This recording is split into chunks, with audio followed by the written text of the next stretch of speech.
Okay, so hey everybody, welcome to the Vinyl Channel. I'm that Vinyl Guy Boss. Welcome to my Thursday evening stream. I hope everybody's doing great tonight. I am going to be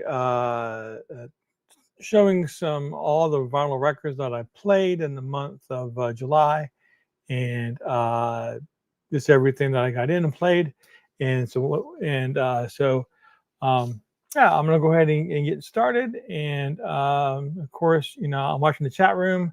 Anybody has anything to talk about, just go ahead and put it in there. But anyways, this here is something that's really cool. I want to start out with this one because it's awesome. So this here is the score to Beetlejuice. This is the brand new movie that came out last Halloween, I think around that time, which is the follow-up to the original Beetlejuice that came out in the 1980s. This is the score. This is not the soundtrack. A pretty cool looking cover there. So music by Danny Elfman. So the score from the original motion picture. I also have the soundtrack as well. So, but it has some pretty cool things in the record. It has this insert here, which is a scene from the movie, and on the back here it has all the information about the movie and who helped make it and stuff like that. Hey Chris, how you doing? Good to see you. And unless like Chris came at the right time, I'm about to show a really cool color vinyl here. So this is to the Beetlejuice score, and here is what the vinyl looks like. I'm going to take it out of the sleeve and show you here, but it is on this. If we can't turn it around here, it's on this purple and pink bluish color vinyl. Of course, it has the guy from the movie Beetlejuice. There you go. So it's pretty cool. Pretty cool record. Hey Turbird, how you doing tonight?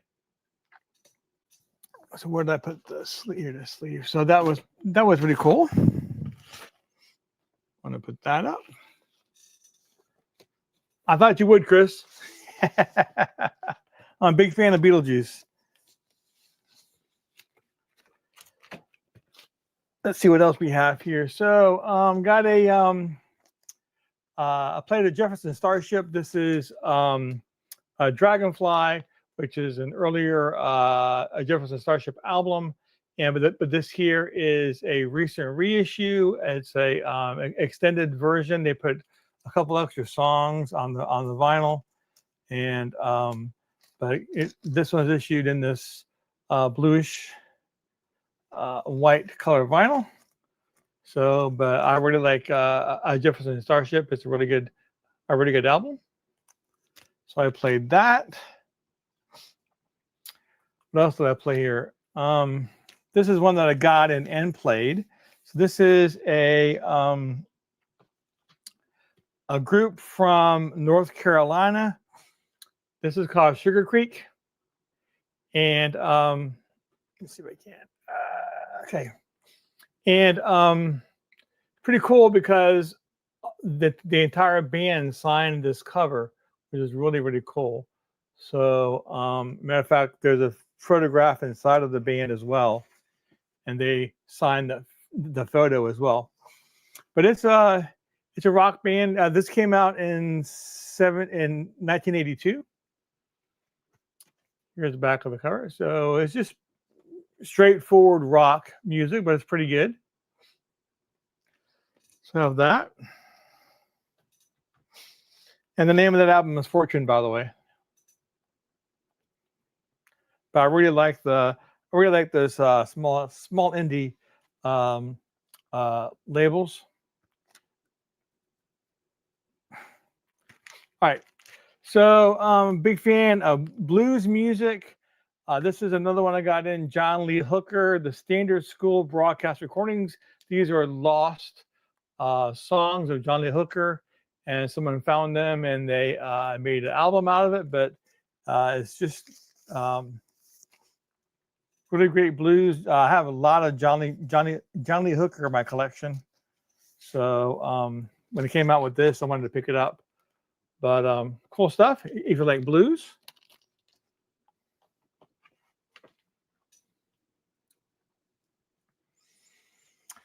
And I have Guns N' Roses. This is the greatest hits. Now this is the Target exclusive. I also have the Walmart exclusive. That one was put out on 2 records, but this one, the Target exclusive, was only put out on 1 record, and was put out on this red and black splatter vinyl with the Guns N' Roses label in the middle. So really great recording. Now we're talking. Yeah, I love Guns N' Roses. Good stuff. And just a 12-inch single I picked up a couple months ago. I just got around playing it. This is Phil Collins' studio, so extended mix. Pretty cool. I like extended mixes. That's one of the main reasons why I pick up 12-inch singles is for extended mixes. So the majority of them are that way. So this is kind of awesome. This is Coconut Pete Take Another Hit from the movie Club Dread. This is a movie that came out, I think, in the 90s. And it has, I'm trying to remember his name. He was, anyways, he was in Twister. But he was in this movie. He passed away some time ago. But that's the cover. But this here is songs from the movie. And this is a one-sided record. And this is what it looks like. You have that. And on the back side that doesn't play, they have the Pleasure Island. Is this showing you all backwards, or is this forward for you all? I can't tell. I need to take this down. See. No, I guess it's showing forward. But for me on my screen it shows backwards. That's fine. As long as it's showing forward for all, that's what I care about.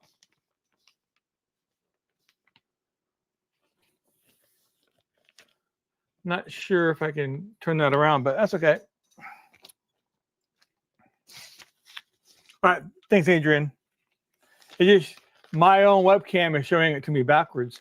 That's awesome. I was concerned there for a minute. but this is really good. A really great movie. Club Dread, if you've never seen it before. So check it out. This is a record that came out in 1979 called An Act of Godot. So it's just a rock band. And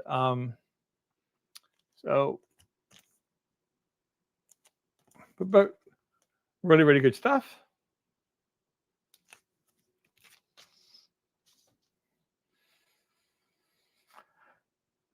Picked up some Police.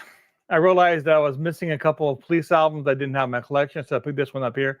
When I was looking to buy this, I realized that this up here in the corner, this Police, it's in all different colors. They have them in red and blue and yellow. So I'm not really sure what the significance is to all the different colors. So I didn't know if anybody out there might have known. This, I think, is a UK copy. I believe it's, well, it looks like a US label. Is it US? No, I guess it's US.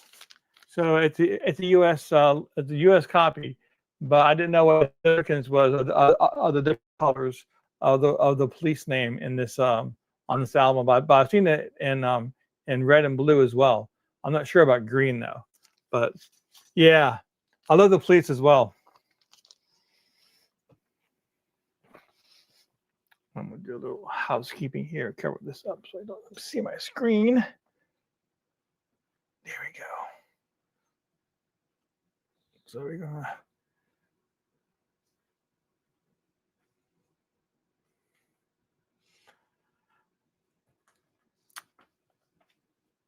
So we have, let me see, I can probably leave that off, not a big deal. So we have the Goonies. I showed this the other day on my last broadcast, but I did play it. So if I played it, I'm going to show it as well. But this is the score to the Goonies. I got it earlier in the month, and it came in this awesome sand-colored semi-clear vinyl on the Verisa Grande. That's how it's pronounced, label. So a big fan of the Goonies. Chris is like, don't show that again.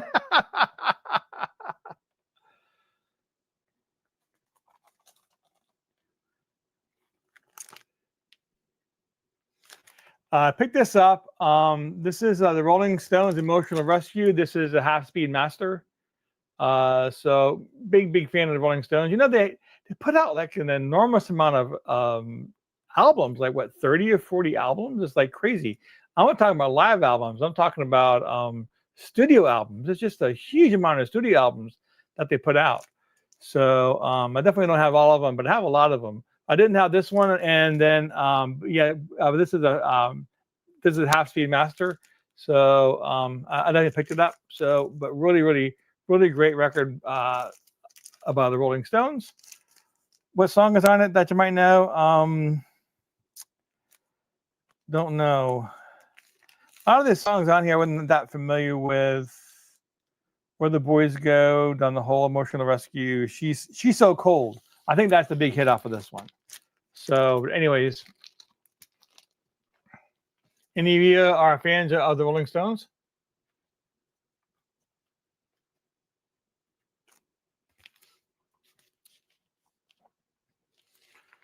So we have Saga or Saga. I'm not really sure how it's pronounced, but Saga or Saga. But I like Saga a lot, and I think they're like they're from, aren't they like from the Netherlands or something like that? But there's a Silent Night, which is I believe from the 1980s, but it was a really good album. Just basic straight rock music. Adrian is not a Stones fan, you all. That's okay. That's not a problem. There are a lot of bands out there for people to like. And if you don't like a certain one, and then that's okay. Here's one called Coney Hatch. I believe this is a Canadian band. So this is a Friction, which I think is their third album. I think this is from. Can I read the year? 85. But again, just pretty much straight rock music. So Coney Hatch, really great stuff. Cool cover of that Saga, yeah, wasn't it? I agree. I mean that's just like really awesome. That's probably one of the reasons why I bought it, for the cover. But I mean, I already have about 6 or 7 of their albums. I didn't have this one, so I saw the cover. I was like, hey, I want that. So I picked this one up. This is Star Wars: The Themes, music from episodes 1 through 6, and performed by the Global Stage Orchestra. So pretty cool. And this is put out on this like a semi-clear white vinyl. So maybe I can take it out and you can see it better. Let me see.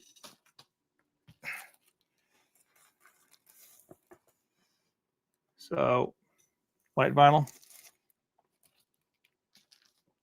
I'm big into this Star Wars music and Star Trek music. Yeah, Saga is really good. Uh-oh. Did it wrong. Fix that.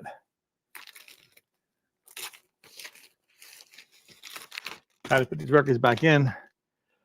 Let's see. Oh yeah, so this is a compilation album called Now That's What I Call Music.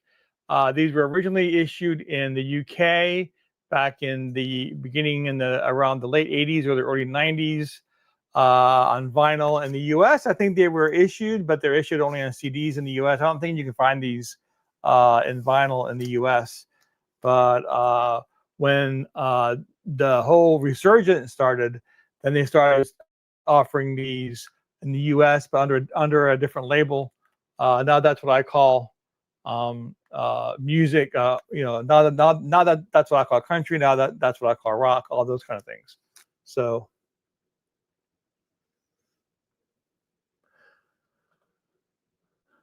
You used to have them, but albums are on CDs. Yeah, a lot of them are on CDs actually, but a lot of them were on vinyl, but not in the U.S. All these are pressed in the UK on vinyl, and there's quite a few of them. This one is from, I think this is from '88. Most of these songs I think are from '88. Queen, Nick Kershaw, Madness, Phil Collins, Elton John, Level 42, Arcadia. So pretty cool stuff. Very similar with like K-Tel. So I picked up, this is pretty interesting.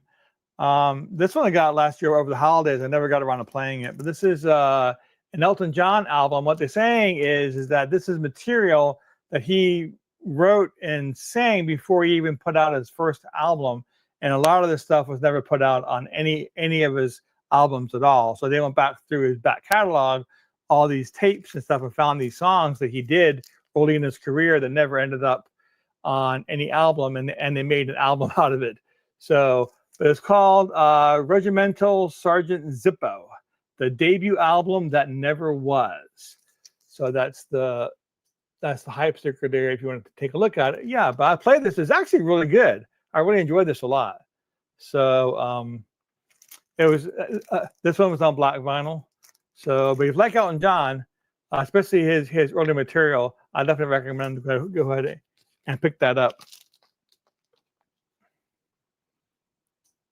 Yeah, I know. Yeah, you can pick them up on CD and on vinyl today. So definitely. Yep, that's a pretty cool Elton John for sure. There, Adrian. So this one I got a while ago, and I got the first one in, and there was a problem with the recording. It had a thump halfway through side B, and I listened to it, and every revolution was thump. I was like, well, that's not good, especially considering what I paid for this. So I contacted Kiss Online, where I got this from, and they just sent me out another copy. This one plays fine. So I actually got, they didn't want the old copy back, so I got it up on the wall behind me. I don't think my camera is high enough. Yeah, you can't see it. I got it up on the wall behind me. But this is Unmasked, the 45th anniversary edition. So it's pretty cool. Again, that's what the vinyl looks like. Really cool. Yeah, isn't that awesome? I really like that a lot. I also have the 40th anniversary as well. It's a little different. It's white. It's white with a splatter vinyl on it. But this one, they did this whole big thing with it, so it's cool. I really like that Kiss album a lot. It's one of my top five Kiss albums. And I think I played this back when the same day that I heard that Ozzy had passed earlier in the month. So I came home and I wanted to hear Ozzy, and this is a really great live album by him. So this is called Night Terrors. And they issued it on different colors. This one is numbered. They only put out 500 on this color. So this is number 384 out of 500. So, but I'll show you the color. It's really, really cool. Oh, there you go. Pretty cool, red and white and black splatter.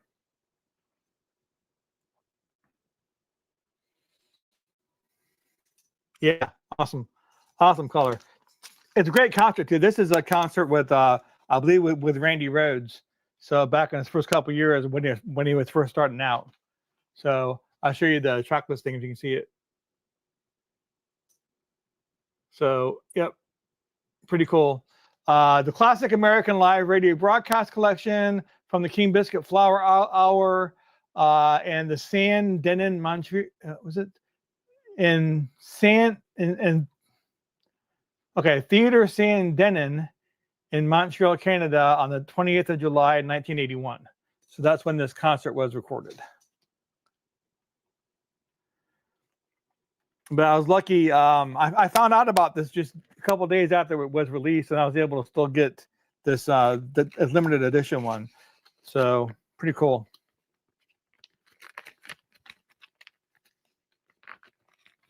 All right, let's put up. Yeah, very, very cool.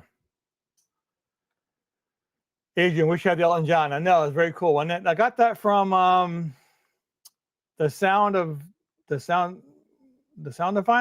Is that the website? I forget, but it's available out there. It's pretty cool. So, yep, pretty cool stuff. So, I'm big into soundtracks, so I play some with soundtracks. I got this one in, Mr. Destiny. This is an original pressing. Movie came out in 1990s with Jim Belushi, and I forget his love interest in it, but very, very cool movie. Pressed on the Varice Brande label, so really good soundtrack. So if y'all are familiar with this movie, Mr. Destiny, but it's a comedy drama, but it's really good. If you've never seen it, I definitely recommend it. So this is I love novelty stuff. This is the Crazy album. This is just a bunch of novelty songs. King Kong, My Baby Loves Disco, Monster Mash, The Thing, all that kind of stuff. So kind of interesting cover there. So it's actually the same on both sides. So it's a double LP and pretty good, pretty good. That's a blast from the past. Hey, Richard, how you doing tonight? It's good seeing you.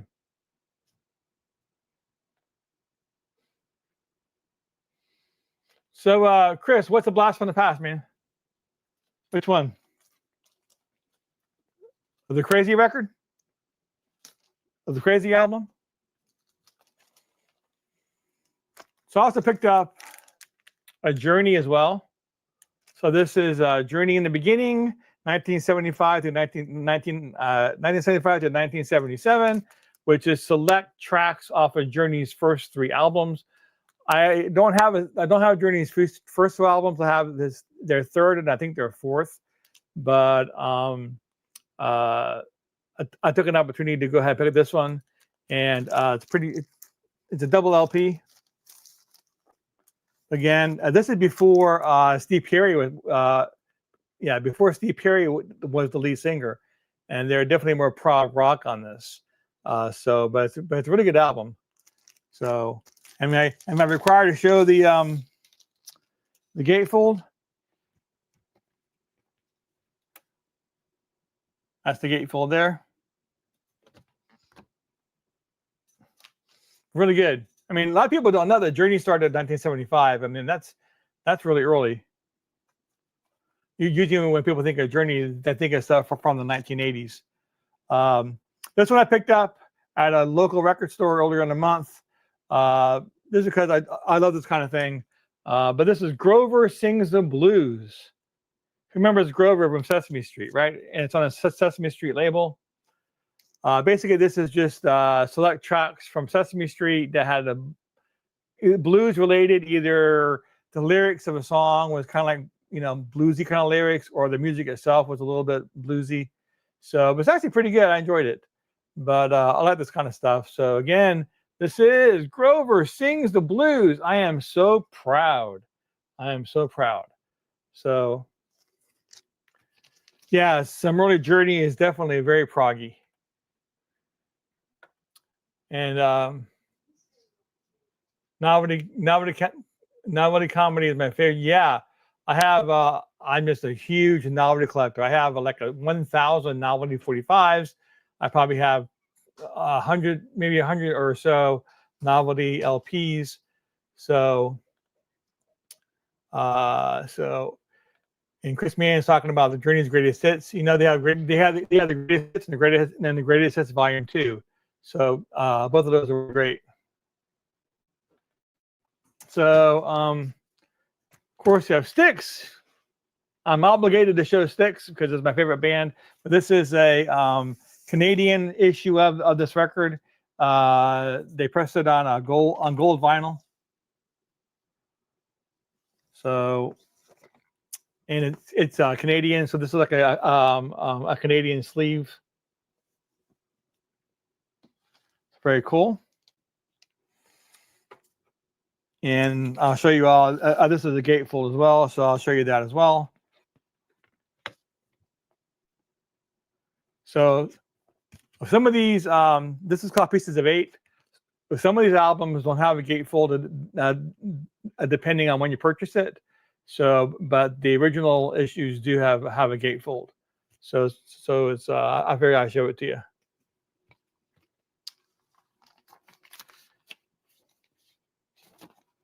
I need to put this back on the sleeve here. Very fast. Here we go. Put this back away. All right. So now moving on. We have Tommy Two Tone. National Emotion, right? National Emotion. So this is Tommy Two Tone's third album that they released. I think this is from 1983.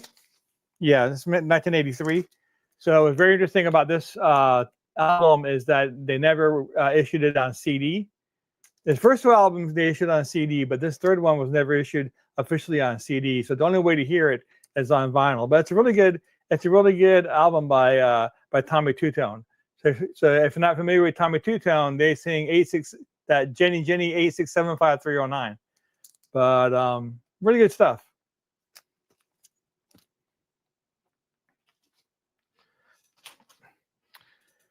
So this is a very, very interesting. This came in from Japan. I ordered this from Japan. This is Miko.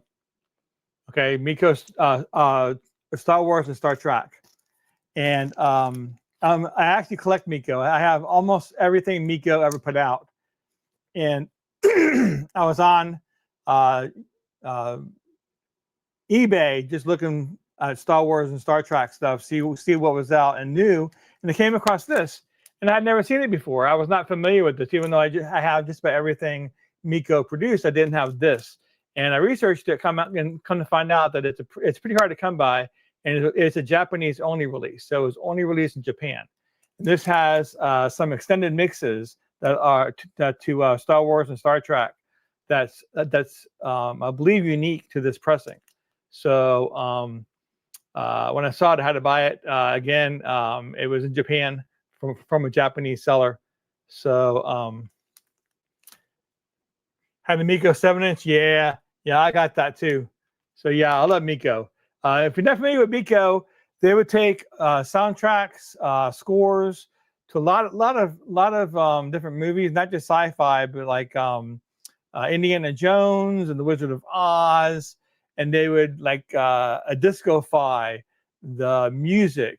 And there'll be orchestra in the background too, but they would add the synthesizers and the bass and horns and make it a little bit more jazzier and a more disco type song. But that's basically what Miko did.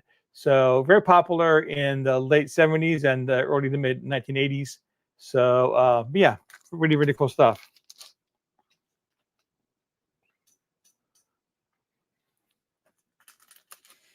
I had picked up the Half-Speed Master Abbey Road cut by Miles Showell. Half-Speed Master Def Leppard Paramania.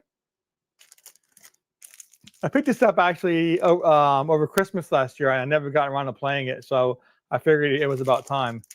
But it was a really good cut of the album. I mean, it sounded amazing. So again, Abbey Road has to be mastered on this one.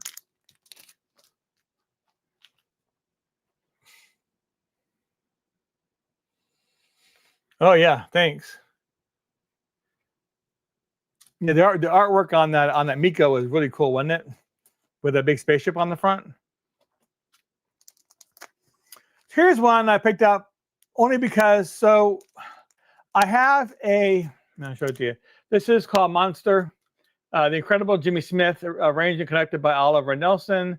So this is basically a jazz album, and it came out around 1960. I want to say around 63 or 64, I think. But this has jazz versions of popular movie themes of the time. And the reason why I got this is because on a dig some time ago, I found the same record, but it was a Korean pressing of it. It was on an early Korean reissue of it, which is a different kind of. If you ever had those early 1970s and 80s Korean presses, they're on a floppy kind of cover. And they have cool labels too. So I picked it up because of that. But it was never in the best condition. So I found this one at a record store, and it was a really good price and it was really good condition. So I figured, here's my chance to get a better copy of it. But here's all the songs on it. But it's actually a really good record if you like jazz.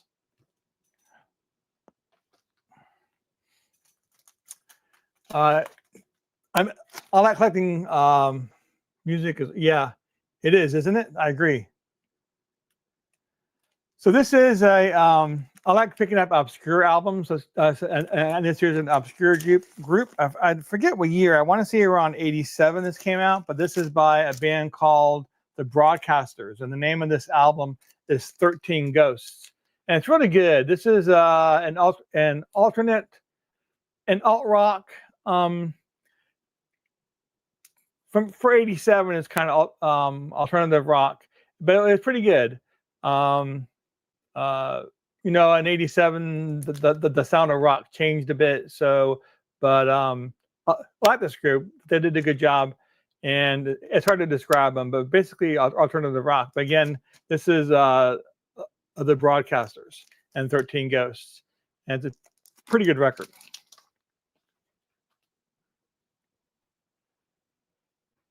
Jazz Monsters. Well, it's not really Monsters. It's just the name of the album is Monster. So I don't know why they called it Monster.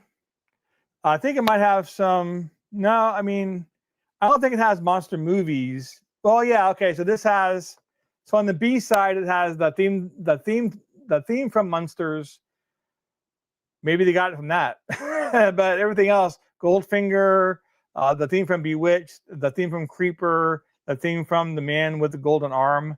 So this is 60s movies and 60s and 70s stuff. So that's pretty cool. So this is one I had to pick up.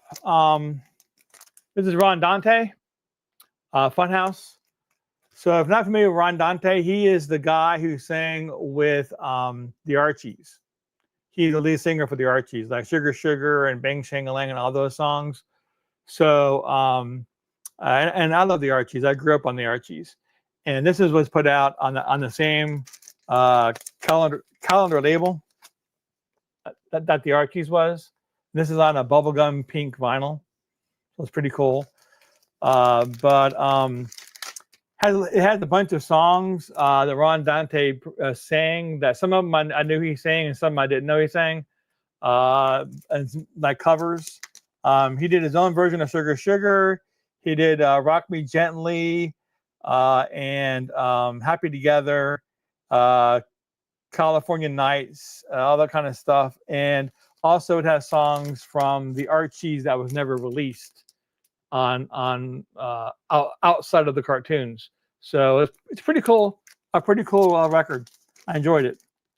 So I picked this up from Amazon for like $8. So I couldn't pass it up. So another one I picked up over the holidays, The Police, Synchronicity on a picture disc. I have the original LP, but it was cool to get the picture disc. It was on sale. A little bit disappointed. There's a little bit of issue with one side. The beginning of the track has like this air on the pressing. But it's not a huge deal. But I'm keeping it anyway. But I love the Police. I love Synchronicity. So.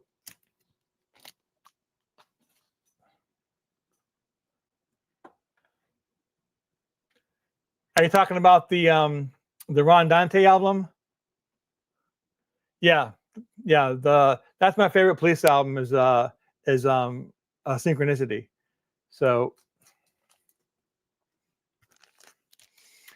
this is a recent album that Ann Wilson put out. Ann Wilson being one of the sisters from the group Heart. This is called Fierce Bliss. It's actually pretty good. It's softer rock. But it was really good. I like Ann Wilson. I think this is the third Ann Wilson album that I have. So and she put this out, I think, last year or maybe the year before that, or I don't think it was 2025, was it? Maybe. Hard to keep track. Let me see. 2022. So it came out in 2022, but it's definitely a newer album by her, but it's pretty cool. Yeah, Ron Dante is awesome.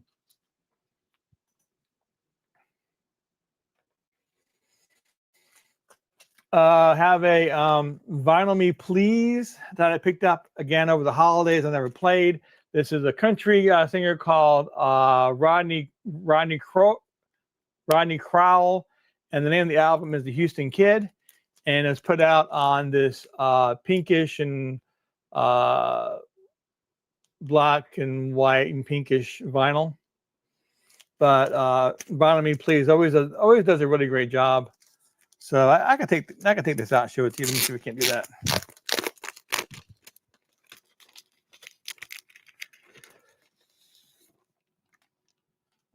But I do like country music. It's just not a favorite genre, but I do like it. I probably have more in my collection than you think. But really great looking piece of vinyl.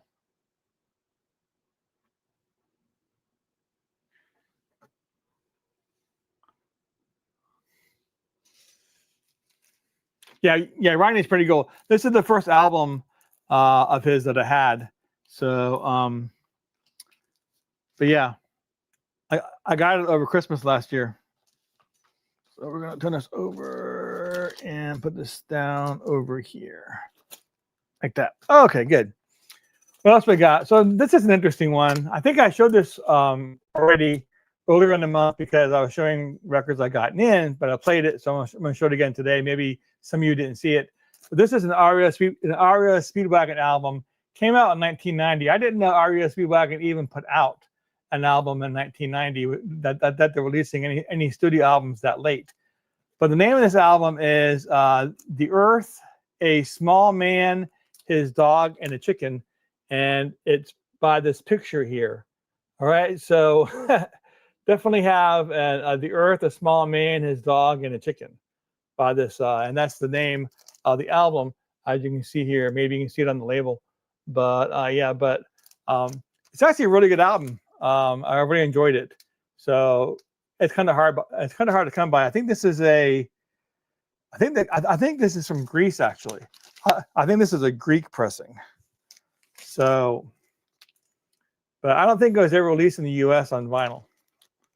But anyways, pretty cool for your Aria Speedwagon fans out there. So we have Record Hound, Roger Dean artwork on that animal. I really don't know. It's possible. Maybe if I read the fine print about, I'm not sure about that, Record Hound. Sorry about that. Let's see. Yeah, Vinyl Me Please did some good stuff for the most part. Yeah, I joined Vinyl Me Please a long time ago, around 2016, 2017. They had a special going on for 6 months, so I joined them 6 months. Got some good stuff, and then the prices went up, so I got out of it.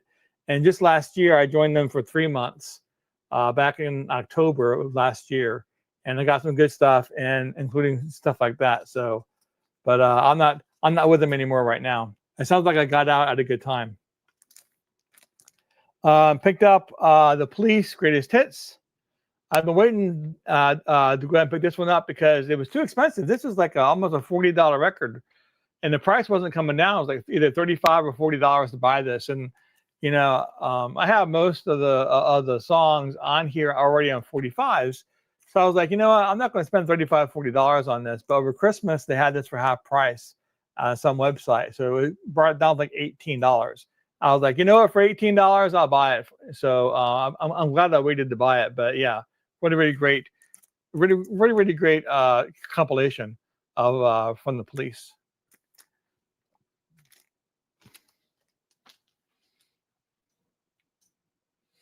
Yeah, I know.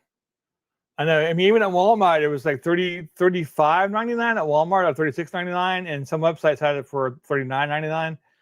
But last year over Christmas holiday, before the new year, I think the Sound of Vinyl had everything on their website for 50% off, everything. And I got quite a bit of stuff from them. I hate to say it, but I got this one as well. So I think they had it for $35.99, so they brought it down to like $18. So I couldn't pass it up. Jeff Goldblum put out a album. If you're not familiar with that, with the Mildred Snitzer Orchestra, he's playing piano, keyboards on most of the tracks, or all the tracks on here. This Mildred, I think her name is Mildred. I forget her first name, but there's a female performer on most of the tracks, but he sings actually on the very last track of the album. But he does keyboard on, I believe, on all the tracks. But it's on this awesome blue and white album. And he also, there's an insert in here as well. I'm not going to take it out and show it to you, but there's an insert that that Jeff Goldblum signed as well. So it's pretty cool.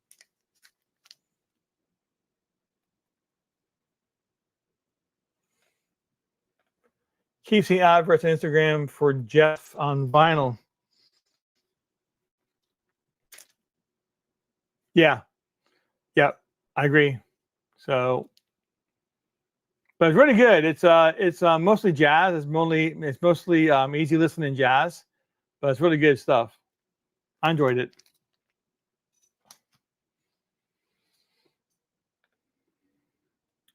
I just looked it up. Roger Dean did the artwork. There we go.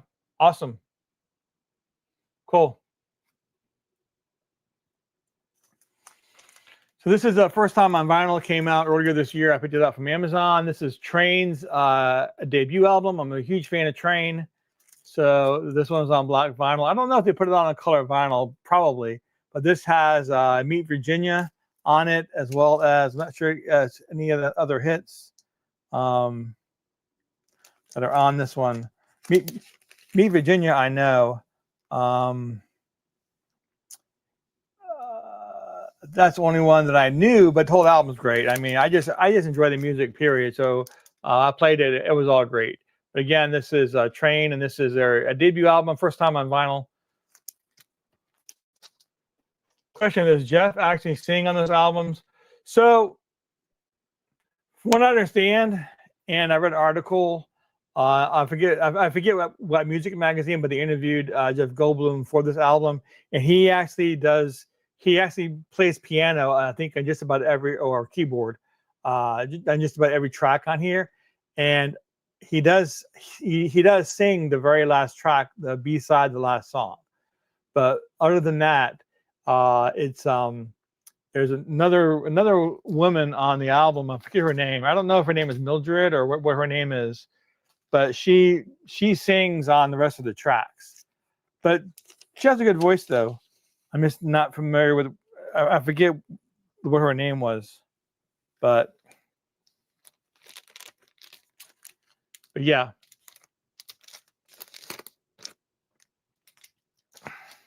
Yeah, I really like Train a lot. They're really good. Let's see what else we got here. We got Duke Jupiter, who is a rock band, started in the 1970s and through the 1980s. I really liked them a lot. This was an album of theirs that I didn't have, so I was completing my collection. So I picked it up. Even though it says Duke Jupiter 1, this is their third album. So I don't know why they called it Duke Jupiter 1, considering that it was their third release. But this one was on the Coast to Coast label. But they're actually really good, really great rock band. If you like BTO and stuff like that, it's very similar style to their music. But yeah, good stuff. So I believe I now have all of their albums that they put out, which I think it was 7 total. So Yeah, good stuff. This one here, I think it was from 1979, I think, or 1980. So, any of you familiar with Duke Jupiter?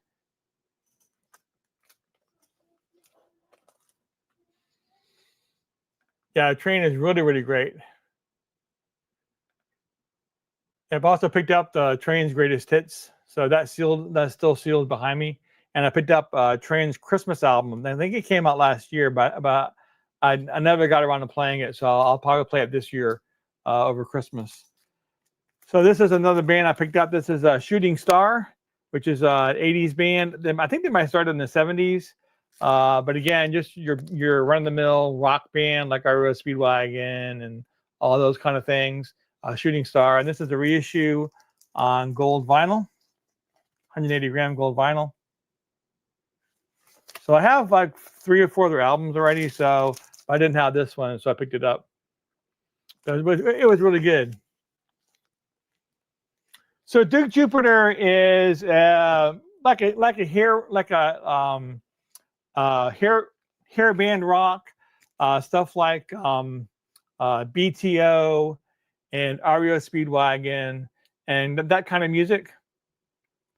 So, it's just very general rock music. They started in the 70s, so that 70s sound kind of carries with them into the 80s. But the last couple albums really got into the hair, that harder hair metal sound.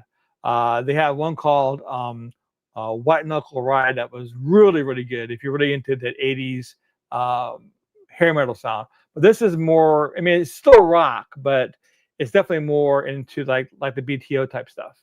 So did that answer your question, Chris? Train Christmas album. Yeah. Yep. Me too. Because last year I bought it and I didn't play it. So I need to play it this year. So Chris was asking what kind of music Duke Jupiter is. They're a mainstream rock band. This is another now release. Now Dance 80s. It's a 3 LP set. It has a bunch of extended mixes from Bananarama, the Beatmasters, Fania and Cannibals, Paula Abdul, 5 Star. 5 Star is actually a British band. Most people in the US don't know who they are. I actually have one of their albums. So 5 Star, the Power Station, Phil Bailey and Phil Collins, but it's mainly all extended mixes. So it's pretty cool, actually. I really like 80s music. So I just see the bottom here. So yeah, really good stuff. I really like these kind of albums. Actually, I probably have enough of those kind of albums to do a show, just showing you all my now albums. So yeah, I have quite a few. Good. Yeah, check them out. They're pretty good. I'm not sure if they're easy to come across in across the pond or not, since they're a mildly obscure US band. So I don't think they had any hits. So, but anyways, there's another Star Trek type. Again, I love these soundtracks, and this is All Star Trek. Not All Star Trek. This is Star Trek TV theme to the 2001 Space Odyssey, Star Wars, Close Encounters, that kind of thing. I forget what the band is called. The Now Sound Orchestra. But I really like this kind of stuff, so I'll listen to it. That's what the label looks like. Those are really popular in the beginning, late 70s through the mid 80s. Those kind of I think they had a couple 45s, but no hits. So, but I do really like them. So this is another Star Wars. This is from the stories from the Mandalorian, Rogue One, and Solo. This is a movies on vinyl release, and they issued that on this blue vinyl. So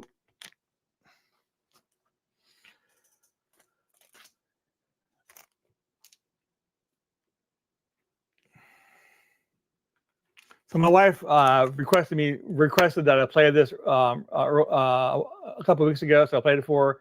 I'm a big fan of Ray Stevens. This is from the late 60s, I believe, Guitarzan.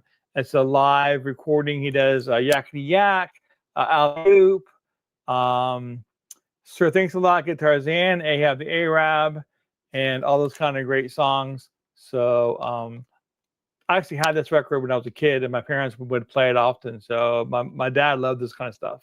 So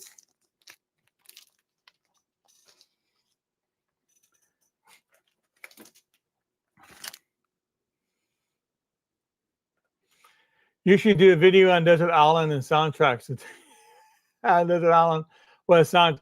I probably have at least 500, maybe close to 600 soundtracks. So I'm a huge soundtrack collector. So what I may do is get a series of videos like this, of a live like this, where I'm just going through my entire and it's all alphabetized, A through Z. So I may go ahead and do several videos where I'm just showing my entire soundtrack collection. Oh, I should be looking over there. I'm sorry. My entire soundtrack collection. So that's probably in the works coming up. So I do love soundtracks. I've always loved soundtracks as a kid. So have a Bob Seger. Bob Seger. A lot of people don't know that Bob Seger put out a new album. I think this is 2019 is when Bob Seger put this out. But it's a newer album. Some of it doesn't sound like Bob Seger, and some of it does. It's kind of a mix of not sure when he recorded all these songs, if he had some sitting on the back burner from a few years earlier. But it's Bob Seger. It's pretty good stuff. I'm a big fan of Bob Seger. So. But the name of the album is I Knew You When.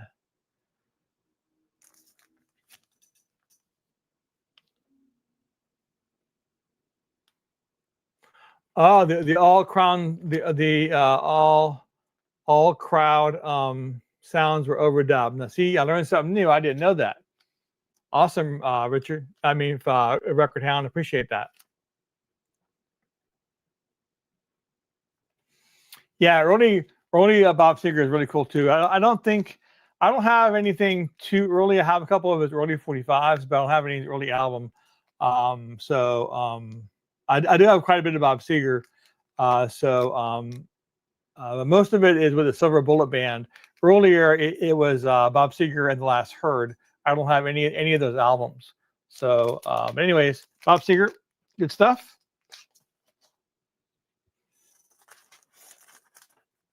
This was Black Sabbath that I picked out 2024 remaster of the classic 1990 LP. So this is, I think they call this, is it Tyr? Tyr? Is that the name of this? But I don't have a whole lot of Black Sabbath. I don't have anything against Black Sabbath. I think they're good, but the albums that I have of Black Sabbath are the ones that I already know and like. So I haven't really gone out and really, done a deep dive into their entire discography. This I got because I got it over Christmas and I got a good deal on it. So it was actually a really good album. I really enjoyed this Black Sabbath. So yeah, I should pick up some more. But there you go, Black Sabbath.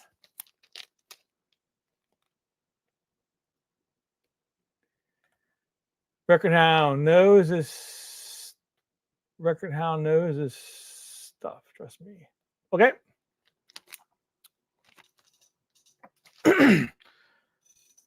Let's see here. Getting down to the dregs here. The last few records, maybe another 4 or 5 here, I think, or 4. But big fan of Muddy Waters. All this blues stuff. This is I think this is an original pressing, actually. Is this an original?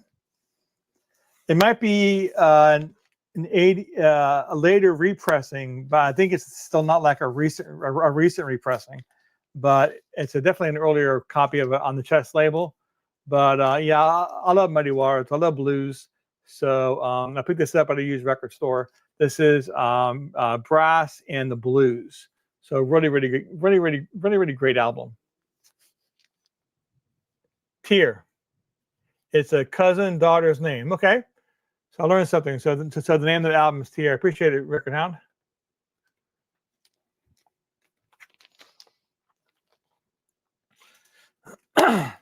This is a record that I actually picked up like 3 years ago on a super. I got this like $10 on some super sale, some holiday, Christmas or July 4th. I don't remember. It had on some crazy price for $10, and this is the Who Live at Leeds. And this is a 3 LP set. So this has it's an extended version of it. So it has additional tracks that I think this is the entire concert, which the normal album isn't the entire concert. But again, it has to be mastered. Abbey Road has to be mastered, and it's on black vinyl though. But it was really great. I finally got time to play this, so it's been sitting on my shelf for a while. I'm a huge fan of the Who, so yeah, the 3 LP edition, the complete 33 track,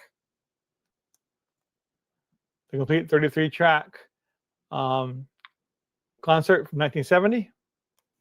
But really good though.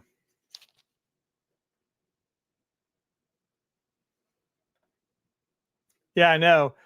That Christmas they had all these. I think I have 2 or 3 other ones that were also the same way. All these Who and Pete Townsend albums that were high-speed masters, extended versions. They had them for like $10 a piece.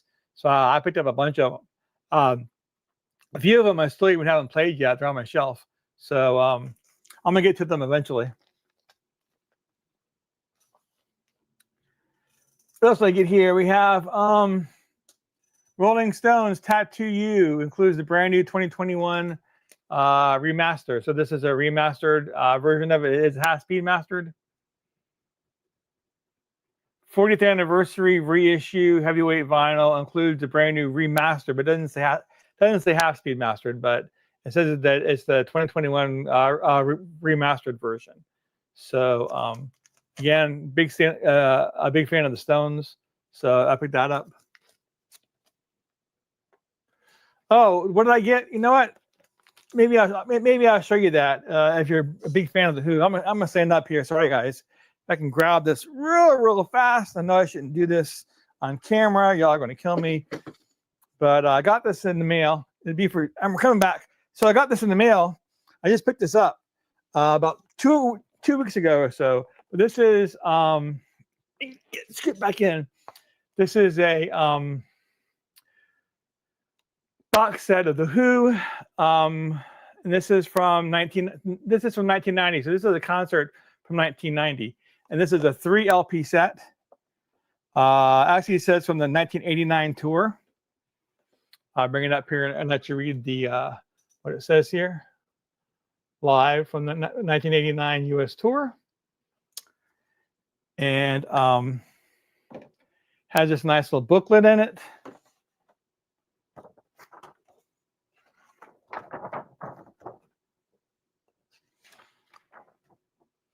And it has 3 LPs, and it has all these songs on the 3 LPs.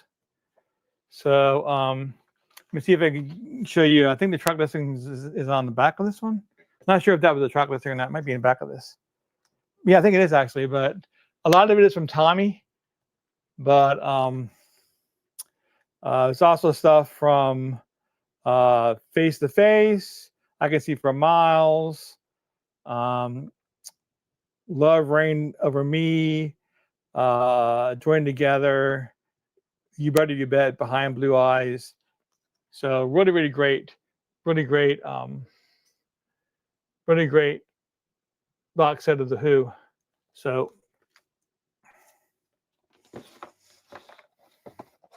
I'm gonna try to make time this week and next week. I'll go ahead and play that. Yeah, it's pretty cool. It's actually part of, it's technically a, I forget, part of the Superstar concert series by Westwood One. I think this is a Westwood One recording of it, but they actually packaged it under the Who instead of under Westwood One. I think it's the Westwood One recorded concert, but it's really cool though. Like I said, I'm a big fan of the Who. So I showed you that one. We have the Goo Goo Dolls, Dizzy Up the Girl. Big fan of the Goo Goo Dolls. I have just about all their stuff on vinyl. I think I'm only missing 1 or 2 albums. This one is put out on this purplish, whitish vinyl. Pretty cool. So, and take a look at the hype sticker there. Limited edition and translucent purple swirl. So, pretty cool.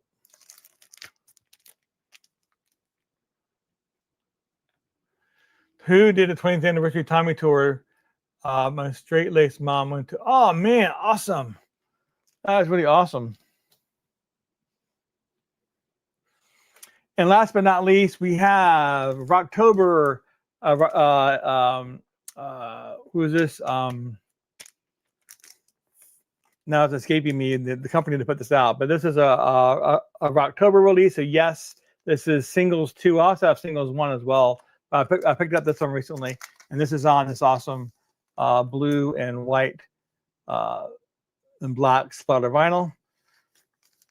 This has just a bunch of yes. It says yes singles, but I'm not sure if these are all put out on singles. But I'll show you the track listing here if you want to take a peek at it. But it's just a bunch of the yes songs that I guess were singles. But I'm a big fan of yes, so good stuff here. Rhino put it out, so it's the Rhino Rocktober. This might be your start your ear off right edition. It's kind of hard to see. Second collection of classic yes singles on LP for the first time. So that's it.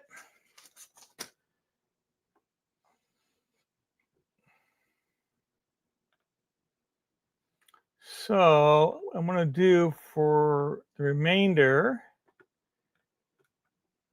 if anybody wants to come up, I will put that out there and we can chit chat. But that's pretty much all that I played last month. Yes. Oh, yes. Oh, here comes Chris. Hey, Chris. Hey, mate. How you doing? Loving the artwork tonight. Oh, thanks. Yeah. It's pretty cool, mate. I gotta be honest. I haven't got any artwork of such like that. They don't make them like they used to. I sound like my dad. That's true. I got especially in the 80s. The 80s they really came out with just such amazing artwork for albums in the 80s. Yeah.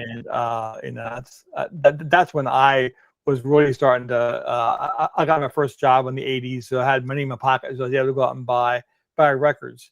And all those records had this amazing artwork on it. And it seemed like in the 70s, it was a little bit more bland side. So trying to be a little bit more conservative. In the 80s, they're like, nope, no more conservative. We're just going to do it. So. Yeah, absolutely. I was watching your live stream while I was putting records away from the live stream on Sunday. I'm still on catch up. You know, it's like life and stuff, and you're watching live streams and videos and that kind of stuff. And the greatest hits you did, Mr. Hall of Fame himself, he's done about 4 or 5 in a row now. He's covered country, soul. I was like, maybe I should put this into chapters then. Instead of showing like 2,000 greatest hits that I've got. Yeah, I have a lot of greatest hits too. So yeah, it was a cool video. The one you did was really cool. I really enjoyed that one. I appreciate it. Yep. Yeah, really, really good. Yeah, and I watched yours too. You had like 30 or 35 or 40 albums. It had a lot. Oh, I mean, back and forth whether to do it as a video, and I just think people can actually watch this. And then when Daryl put it up, I was like, there's my excuse. Yeah. There's my excuse. Let's do this. Yeah. But yeah, it was it's a good thread, Mm-hmm. which I'm quite surprised more people haven't done. They had quite a few. So Generally, but right now waiting. there's like it's like every other day it's a new thread coming out. It's like it's hard to even keep track. There's I put up a thread today, and I think there's 2 or 3 other ones that didn't jump on.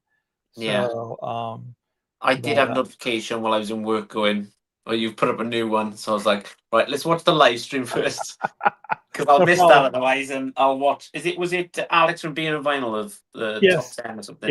Yeah. You always get the notifications on top of your phone going, "Okay, I'll check it out when I get home." But, and there's another one. Is it? I don't want to. Hopefully that won't start. The biggest year in your collection is another one. Yeah, it's just like every time I turn around, it's another thread. So it's just a lot. To be honest, I find about these threads, and there's 3 people, right, that do the threads, that I notice the threads, and then I kind of discover music. So one is you've got Richard from the Tap House. He does a lot of threads. To know, Rich was on tonight. Good mate to Rich. Yourself, and there's another one that usually picks them up a lot.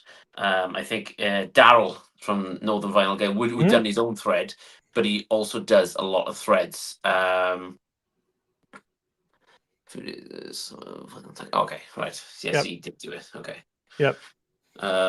But yeah, it's I don't know what it is with the algorithm on YouTube, but I just don't get them. I think it's mainly because the kids share my YouTube Premium. No, So okay. it's kinda... There you go.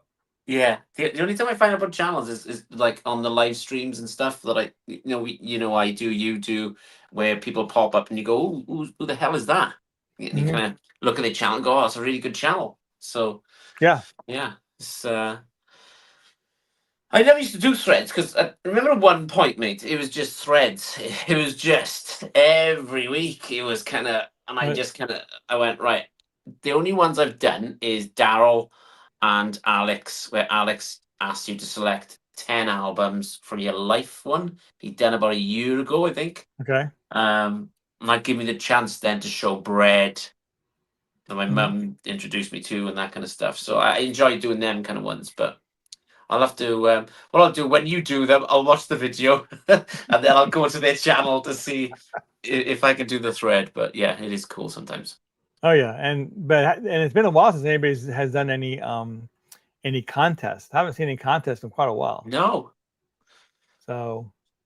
No. Well, yeah. Maybe I'll do one for Christmas. Yeah. Let's do a Secret Santa vinyl community. There you are. Giveaway. Yeah, well, and of course, the end of the year is coming up, and people are going to have all those end of the year thread. They call them threads. Where they have the 20 questions. Yeah, those are going to start coming out pretty soon too. So it's a lot of stuff. I mean, this week is like on Monday and Tuesday. I picked up two turntables from the 1970s to repair. Oh, cool. as a project. One's going to be for me, and one's going to be for a friend of mine that needs a turntable. These are BICs, and nice. Which is a British industry corporation, even though they're built in the U.S. Yeah, but they're really nice, and they're real easy to tear down. So I mean, I had this one tore down to the metal, and I cleaned everything, and I built it back up again. But I damaged one of the springs. It had a problem, so I got a spring coming in the mail. So, but it's a lot more work than people realize. It's a lot of work, and you're trying to do everything else. I was like, I really want to get to these threads, but I want to fix these turntables as well. So you gotta manage your time. So yeah. Yep. I'm with you 100%. It's I tried it once. I remember I found on Facebook Market there was a guy selling a my grandparents used to have it in the living room. So it was a vinyl unit. Remember those old sliding doors you used to get where you could keep the 45s in, and you had a radio inside it, and then you had the vinyl itself, and you pulled the top up, and then the Yeah. sliding doors. I think Yeah. the company was called Grundig. They were big Okay. in the UK. Okay. But I went to look at it, and he went, "Oh, this doesn't work. This doesn't work. This doesn't work. It's overheating on this." And he wanted like £150 for it. And I'm thinking, I've got to spend about £800, baby, just to get it working. And I remember speaking to Liz about it, and she was like, "Don't even know why you even there. Like, seriously." But yeah, I just thought it'd be a nice side project. But side project to me never actually work out. I start something and I go, "Oh, I gotta go to the next thing. Oh, I gotta go to the next thing." So Yep. it's a good idea. I Oh take yeah. my hat off to you, mate. You know, to do it. It's brilliant. I love it. Well, I always wanted to get my hands dirty in this kind of thing, and I have a BSR behind me, Yeah. and that was working, and then it just stopped working. It started spinning slow for some reason. I researched it. I think I can fix it. Just take off the platter and resurface the rubber wheel and the inside of the platter and put it back on. They say 9 times out of 10 that fixes that kind of issue. But I was online researching BSR changers. You know, these BICs are changers, so the BICs are changers. So I started watching those videos. I go, wow, compared to BSRs, these BICs are almost nothing to tear down. It's like way simpler. Yeah. Way simpler. I said, if I'm going to get my hands dirty, working on turntables, let me start with something a little bit easier. Mm. And Yeah. I found this guy selling these 2 turntables are really cheap. And he said they mostly work, but they need some TLC, but they're not like total trash. You know, like some of these are. Yeah. The turntables worked. They spun. It turned on. So they did. So they weren't like totally. You know, a lot of those turntables, the platter is like frozen, but it wasn't. It worked. So that was a good thing there. And the inside wasn't that bad when I opened it up. But yeah, if it wasn't for the spring problem, if I hadn't damaged the spring, it'd be the one of them would be done right now. It'd be like brand new. Yeah. So, anyways, BSRs are famous for the grease turning into glue. Yes, it's true. I bought another BSR about 3 years ago at a pawn shop, and it kind of worked when I got it home and I opened it up to look at it and turned it over. It was just black goo grease. So I never did want to really tackle that. I ended up tossing it. But this BSR actually looks really nice underneath. It looks very, spotless actually. So, but I don't know why it started playing. So I've been playing it now off and on for the last 2 or 3 months. It's been perfect. But all of a sudden, one day I went to play something and it's like, what's going on? Right. So, anyways, I know, like, what happened to it? So, yeah. I'm sure you'll get there in the end, mate. Oh yeah.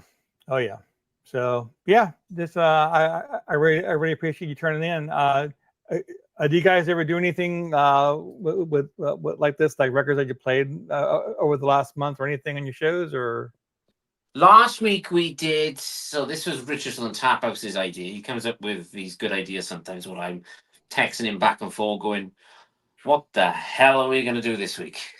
So his idea last week was me, him, and Rob were on, and we did pickups so far because we're halfway through the year. So we did pickups. okay. So Rob was showing, I was showing Bruce Springsteen. I picked up the band. Pulp. There was a few others. Obviously Rob picked up Blue Rodeo that he's got me into at the moment, so I'm listening to that. Just on a side track before I mention anything else, have you watched the new Billy Joel documentary yet? No, I'm not. It is amazing. Okay. It's so amazing. I've decided to buy his first album. I thought about Coldstream Harbor. Yeah, I ordered it on Amazon. It was like £18. Now, is it a reissue or is it an original one with that sound problem? It's probably a reissue. Yeah, I'm sure of that price, because the original ones are going for $50 and $60. It's I'm still watching it. I'm on episode 2 as we speak now. And it's just, I was texting John, Music Talk with John. He does the walk and talk. He lives in Florida, and he's the biggest Billy Joel fan I know. And I've been texting back and forth on Facebook, and he was like, "I've been telling you for years, Chris, you need to do this." And I'm like, "Yes, I get it now. I absolutely get it." So I'm in the process of going down a rabbit hole with that one. Oh yeah. And then next week's going to be are you available Sunday by any chance? I wish I was. I got to work. Okay. Sorry. So we're doing a Discogs shuffle. So yeah, I saw that. Yeah. On the app, if you shuffle it with your hand, it gives you an album that you've got in your collection. And I thought, instead of doing a whack-a-mole and people cheating and stuff, I thought, right, they've actually got to use the app. I'm not sponsored by Discogs. I'm just going to put that out there. But I just thought it'd be a good idea because a lot of people use Discogs for storing stuff or selling and buying. So that's kind of me, Richard's idea for Sunday, I think. Yeah, so far. Hey, Christopher, how you doing? So yeah, did they cover the in the first one you saw? Did they cover the problem that Billy Joel had with his first album when it came out? Did they talk about it? No, they just went. They were talking about how it got made and how, I don't want to put too many spoilers on this one, because if you're going to watch it, I think it's on HBO. In the UK, it's on Sky TV that we got you. But it's, they don't talk about. They slightly talk about the issue of getting it pressed, because what happened was they didn't get enough pressed or something. Something happened there and something went really badly wrong. Yeah, they pressed when they mastered it, the mastered at like a half of a step or half a speed too fast. Yeah. So it almost sounds like a chipmunk. Yeah, he did say that when they were in the recording studio or something, it was kind of off and he didn't get what was going on. But he said but it was too late at that point. Of course, so it's too late. Yeah. At the moment now, I'm up until 1990. So it's going through before he was Billy Joel, the artist, of him coming out of leaving high school, going to college. And at the moment, he's married. It's his second marriage to the supermodel, or the model he was with. So I'm that far at the moment. But it's anybody, even non-Billy Joel fans who love music, just watch it. Yeah, definitely. It may change your mind on Billy. Me and Liz had the chance last year to watch Billy Joel in Cardiff. 90,000 people singing their hearts out to Piano Man. But since I've been watching this documentary, I've remembered songs that were in the concert, if that makes any sense. And I got a feeling this is going to cost me a lot of money. I got a feeling it's a rabbit hole that I can't get out of. The only two Billy Joel albums that I have, which will not surprise you in the slightest, is obviously the Greatest Hits. Right. I have that one as well. Yeah. But I have got the original pressing of Billy Joel Glass Houses. Oh yeah, everyone's got that one. That's a great album too. Yep. So so I bought the first one. I've been streaming it today when I went shopping on Apple Music. Sounds really, especially the first track, I love it. Probably because I've seen the documentary now, so it's kind of, it makes more sense when you listen to the music that he's talking about. Yeah, it makes sense. Because he popped up on Apple Music about the actual documentary. There was a playlist or something, new release, and I was like, "Oh, what the hell is this Billy Joel thing?" And it's him talking but on the first track, and then in between the tracks, letting you know the history of those songs and how they were made. That makes sense. Yep. So. Oh yeah, that sounds pretty cool. I'm gonna look that up and try to watch that. Is Attila? I'm not talking about Attila. Is that a Billy Joel album? Which one? The Nylon Curtain is it when it was album, but Christopher is talking about Attila. Is that a band or is that a Billy Joe? Not familiar with that. Attilla.